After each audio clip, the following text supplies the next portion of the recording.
హరే కృష్ణ. ఈరోజు ఇంకో protein rich healthy powder చూపిస్తానండి. ఇది అన్నంలో కలుపుకొని తినడానికి చాలా బాగుంటుంది. ఫస్ట్ మొత్తం నెయ్యి వేసుకొని ఈ పౌడర్ కలుపుకొని తింటే చాలా మంచిది. దీనికోసం రోస్టెడ్ పల్లీలు, నూపప్పు, flax seeds, pumpkin, sunflower seeds, ఎండుమిర్చి, జీలకర్ర, వెల్లుల్లిపాయలు ఇవన్నీ రెడీ చేసుకోవాలి. పల్లీలు, నూపప్పు, ఫ్లాక్ సీడ్స్ సమానమైన మెజర్మెంట్స్తో తీసుకోవాలి.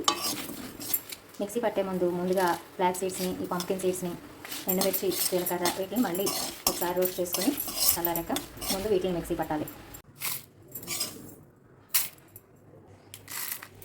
ఫ్లాక్ సీడ్స్ ఇలా మెత్తగా గ్రైండ్ చేసేసుకోవాలండి. నెక్స్ట్ పల్లీలు వేయించుకుంటున్నానండి. వేటికి అవే ఎండుమిర్చి, ఉప్పు వేసుకుని మిక్సీ పడుతున్నాను. ఇవి ఆల్రెడీ వేయించి స్టోర్ చేసుకుంటాను నేను, పురుగు పట్టకుండా ఉంటాయని. ఇవి కూడా చల్లారాక మిక్సీ పట్టేద్దాం.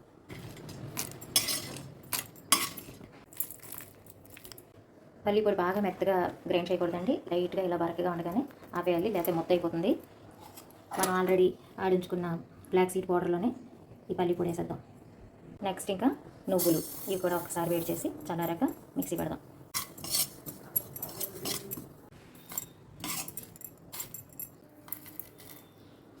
నువ్వు పొడి కూడా బాగా మెత్తగా గ్రైండ్ చేయకూడదండి, ఇలా సరిపోతుంది. ఇంకొకసారి మిక్సీ పెట్టామంటే మొత్తం అయిపోతుంది. ఉప్పు దేనికదే వేసి ఆడుకుంటే కరెక్ట్గా ఉప్పు సరిపోతుందండి. ఇప్పుడు ఈ 3 పౌడర్ని మిక్స్ చేసేసుకుందాం. ఒక వెడల్పాటి గిన్నెలో వేసి బాగా కలిపేసుకోవాలండి. మనం ఇవన్నీ వేగించుకున్న మూకుడు ఉంది కదండి, ఆ మూకుడులో వేసి బాగా కలిపేసుకుందాం. పొయ్యి ఆపేసే ఉంది. ఉప్పు, కారం పర్ఫెక్ట్గా సరిపోయినాయండి. ఇప్పుడు వెల్లుల్లిపాయలు తీసుకొని మిక్సీ పట్టి కలుపుతున్నాను. వెల్లుల్లి పౌడర్ చేసుకుని కూడా ఇందులో వేసి కలిపేసుకోవాలి.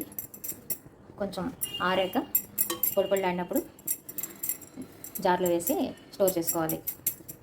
ఈ పౌడరు అన్నంలో మొదటి ముద్ద నెయ్యి వేసుకొని కలుపుకుంటే ఆకలి బాగా పుడుతుందండి. మన శక్తికి కావాల్సిన ప్రోటీన్ బాగా అందుతుంది.